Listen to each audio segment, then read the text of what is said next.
Le sursaut ou le chaos, jamais le titre du livre de l'avocat Thibault de Montbrial n'aura résumé aussi bien ce que nous vivons. La séquence du Covid à peine achevée, voilà que la France est prise d'une fièvre communautariste qui révèle un mal plus profond, un mal moins sanitaire qu'identitaire et sécuritaire et qui se manifeste par de multiples symptômes, tous inquiétants.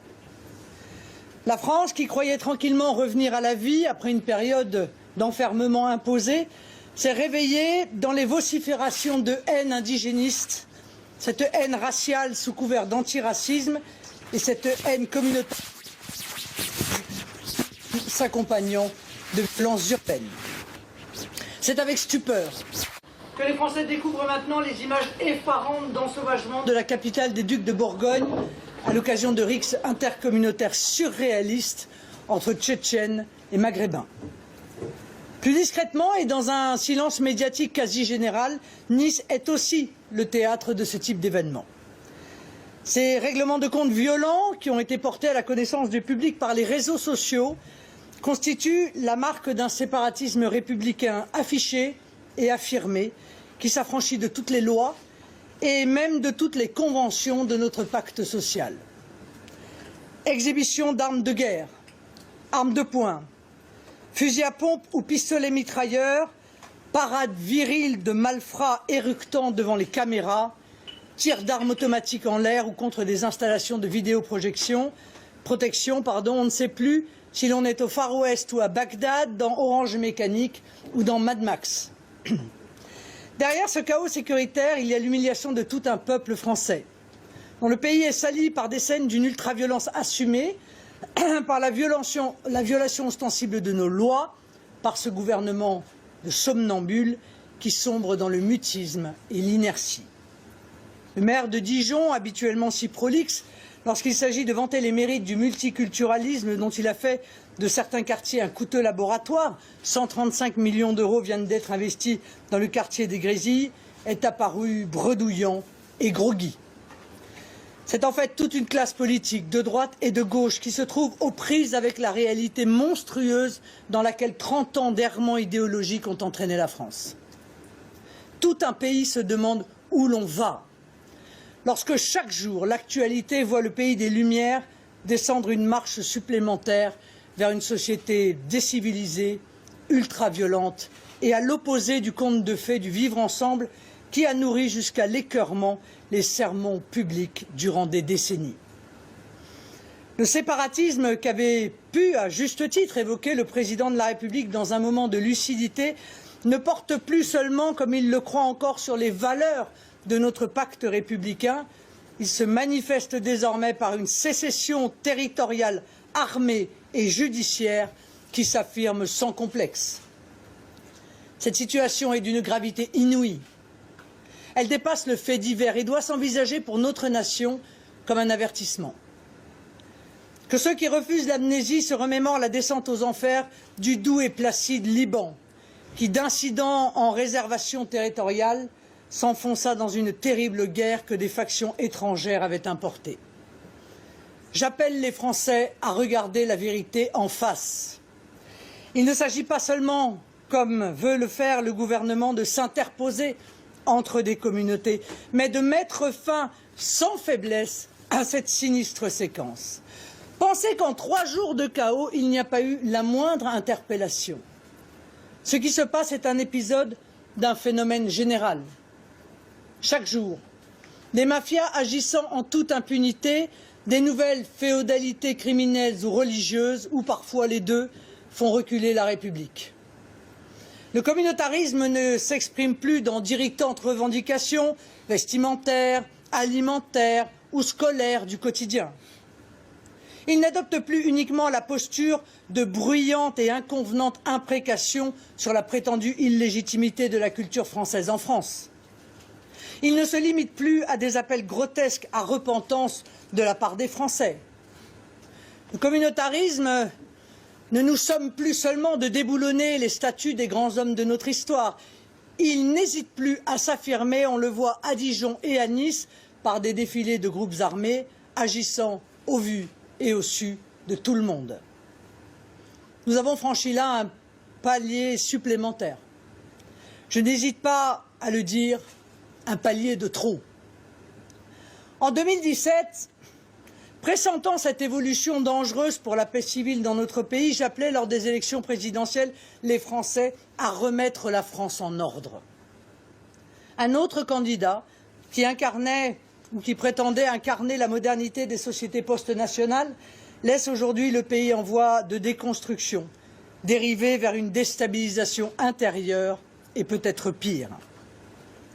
Ce projet de remise en ordre de notre République vacillante est vital. Il s'impose aujourd'hui de manière évidente et désormais de manière urgente. La République ne peut plus faire l'économie d'une reconquête territoriale de tous les quartiers, d'un réarmement moral face à une dérive naturelle des factions vers la violence lorsque l'État s'efface. La mise hors jeu des mafias s'impose, comme la neutralisation des féodalités et de leur soutien, y compris politique et administratif, qui croient pouvoir composer avec elles. Cette grande politique de restauration républicaine a pour cadre l'état de droit, c'est-à-dire l'application partout et à tous de la loi, de toute la loi. Elle a pour levier un État restauré dans ses moyens humains, matériels, techniques et juridiques. Elle appelle le soutien naturel de tous les citoyens épris de paix et de justice. Tous les républicains opposés à la perspective possible d'un asservissement des citoyens à la barbarie, dont ces démonstrations sont les premiers signes avant-coureurs. C'est pourquoi un plan de reconquête des quartiers délaissés et de démantèlement des réseaux criminels doit être entrepris sans plus attendre. Le premier signe à donner, c'est un moratoire sur l'immigration qui indiquera à chacun que la France n'entend plus importer chez elle des pratiques, des contre-valeurs ou des porteurs de querelles qui lui sont totalement étrangères. C'est ensuite un plan complet de reprise en main des territoires perdus de la République qu'il nous faut mettre en œuvre. Les réseaux mafieux doivent être démantelés, tout comme les bandes qui préfigurent les gangs et peut-être les maras de demain. Des services de renseignement doivent s'implanter au cœur de ces quartiers avec des agents vivants sur place. Les caméras, à l'évidence, ne suffisent pas. Les enquêtes fiscales doivent être méthodiquement diligentées pour confronter les distorsions entre les revenus affichés, souvent sociaux, et certains trains de vie proprement hallucinants. La saisie automatique de tous les biens mal acquis doit devenir la règle afin d'insécuriser patrimonialement l'édification des empires mafieux. Une loi sur les repentis doit peut-être ouvrir la voie au démantèlement des réseaux criminels et de leur complicité, y compris politique. Des cartes de séjour doivent être retirées. Des droits d'asile doivent être annulés. Des interdictions de séjour prononcées, des expulsions diligentées. Pour ceux comme les délinquants que seule la force impressionne et donc pour lesquels l'exercice de la force légitime de l'État s'impose dans toute sa rigueur, l'inertie ou la complaisance des pouvoirs publics s'interprète comme une faiblesse, c'est-à-dire comme la porte ouverte vers de nouvelles prises de guerre. Ces portes, nous les refermerons. Le trafic comme la détention d'armes illégales et a fortiori leur port ou leur exhibition doivent faire l'objet d'une répression sans égale. En cette matière, tout particulièrement, c'est le principe de tolérance zéro qui doit s'appliquer. Les auteurs des sinistres démonstrations militarisées de ces derniers jours, à Dijon comme ailleurs, doivent être un à un identifiés, déférés devant les tribunaux et punis sans faiblesse de lourdes et dissuasives peines de prison. Des perquisitions doivent avoir lieu pour extirper de nos quartiers ces arsenaux illégaux qui donnent à leurs possesseurs une illusion de puissance et l'envie de s'en servir. Il semble nécessaire de rappeler à ces personnes, peu férues d'histoire, souvent de nouveaux arrivants, visiblement mal informés, qu'en France, depuis Richelieu, le droit d'être armé ou de faire justice relève du seul privilège de l'État. Les familles délinquantes de ces quartiers doivent être expulsées de leurs logements sociaux. Les avantages sociaux qu'elles perçoivent doivent être retirés. Le principe du casseur-payeur doit être instauré, y compris pour les délinquants mineurs, en engageant systématiquement la responsabilité civile des parents. Tous les étrangers impliqués dans ces affaires doivent être expulsés de France avec une interdiction absolue d'y revenir.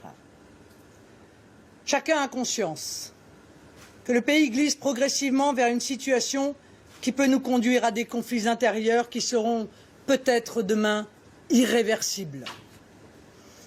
Il n'est pas de pire destin pour un pays que la guerre civile et de surcroît pas de plus stupide et terrible destin pour une nation qu'une guerre intérieure sciemment importée par des politiques inconséquentes et irresponsables. Il est encore possible à ce jour de maîtriser la situation, mais pour combien de temps? Le moment presse et chaque jour supplémentaire, chaque mètre de terrain perdu rend la reprise en main plus complexe. Cette volonté de reconquête, seul le Rassemblement national l'incarne et aura le courage de la mettre en œuvre. L'après-Covid a été fixé comme le moment de se réinventer. Ce moment politique nous invite à concevoir la France d'après. Cette France d'après ne peut être la France d'avant Empire. Dijon vient, par le contre-exemple, nous indiquer la voie à suivre. Si vous le décidez, cette France d'après, nous l'élaborerons ensemble et la mettrons en œuvre dans un grand projet collectif. Au-delà des échéances électorales municipales qui arrivent et qui sont plus importantes que ne le croient beaucoup, l'heure est pour ceux des Français qui ont le sens des priorités à se rejoindre sur celle-ci, la paix à l'intérieur de notre pays, la paix pour nous, la paix pour nos enfants. L'heure est au retour de l'ordre, de la justice et du bon sens. L'heure est à la mobilisation citoyenne.